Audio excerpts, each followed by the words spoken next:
long before borders were drawn on African soil, before Europeans divided the continent with rulers and ink. People moved like water, ancient, proud, and resilient.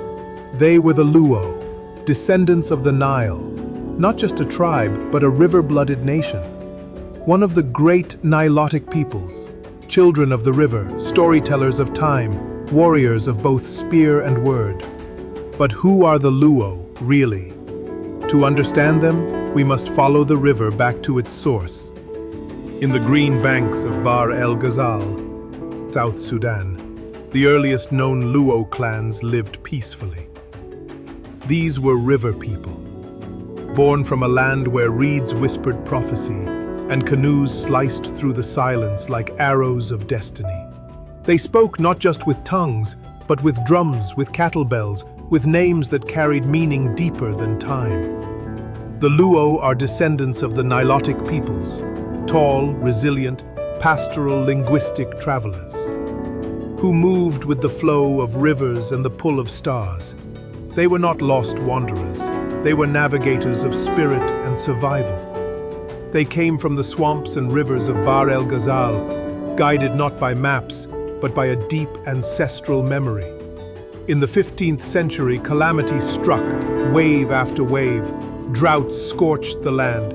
Strange diseases swept through animals and people alike. The skies turned cruel and the earth no longer answered their hunger.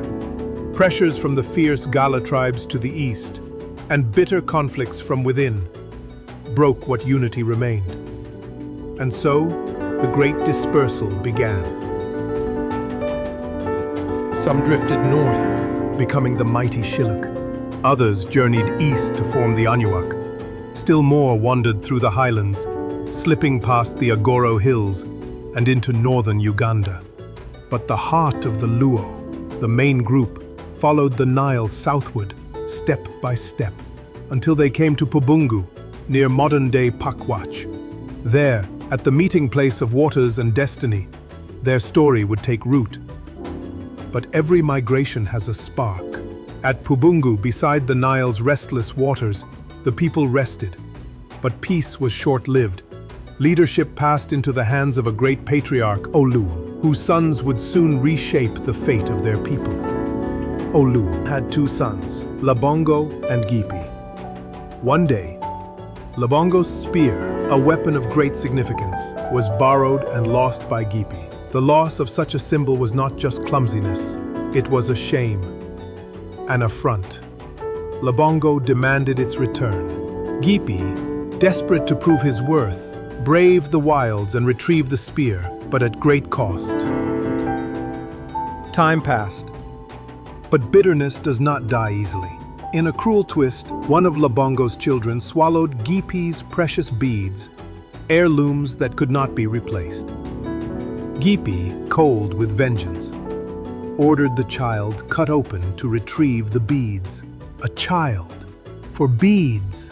The clan watched in horror. That was the breaking point. Two brothers, one wound too deep. Labongo, weary of blood and betrayal, gathered his people and turned east, toward the highlands and grasslands of what is now Gulu in northern Uganda. There, his lineage laid roots, and from his line emerged a proud people, the Acholi. Gipi, grief burned in his chest. Fury tightened his grip. He marched west, beyond the Nile, into the lands we now call West Nile and part of Congo. His descendants became the Alu, fierce, resilient, and shaped by sorrow. But the river of Luo migration did not flow in one direction. From Pubungu, another group broke away, a quieter movement, but one that would reshape the very politics of a future kingdom. They journeyed south, settling in the region now known as Pawi, where today the Bagungu people dwell. Among them was a smaller, ambitious clan, the Bito Luo. Their leader, Isingoma Mpuga Rukidi, a name that would echo through time. They did not come with war or conquest.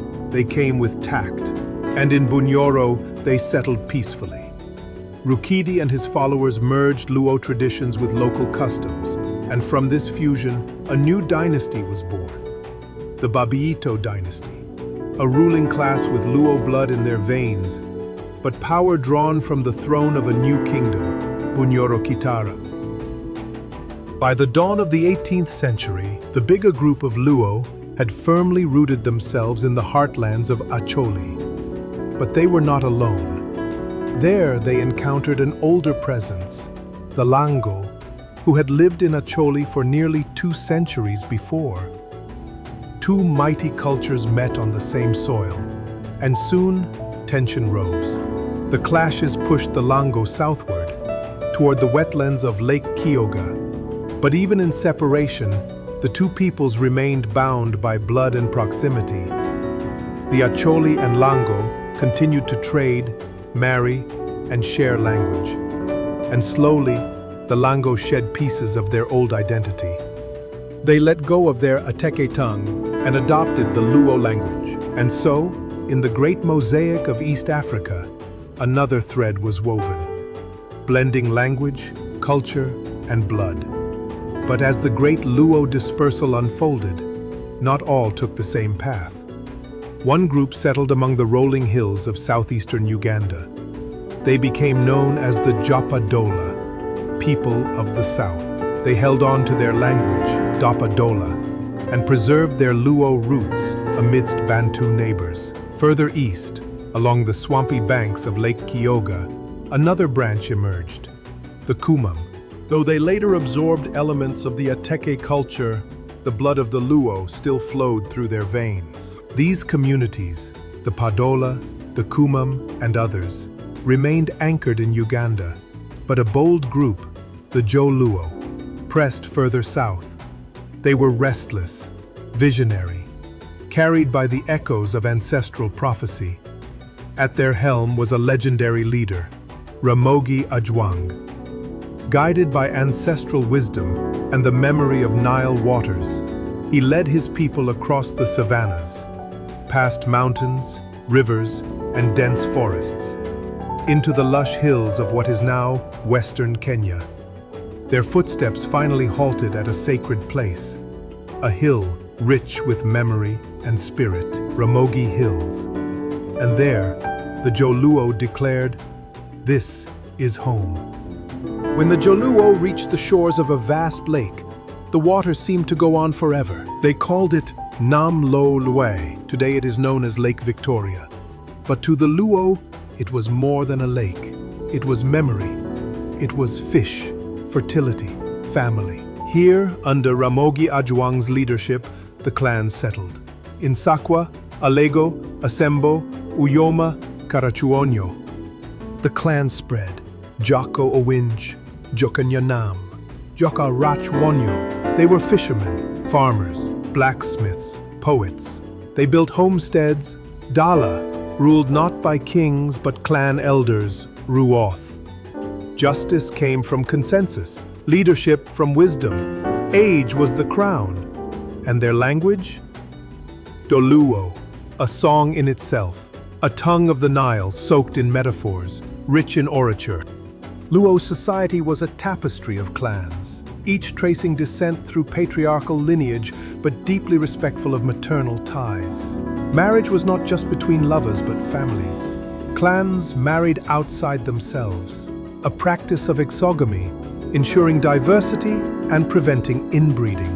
Dowries were paid in cattle, not bought, but given, a gesture of respect.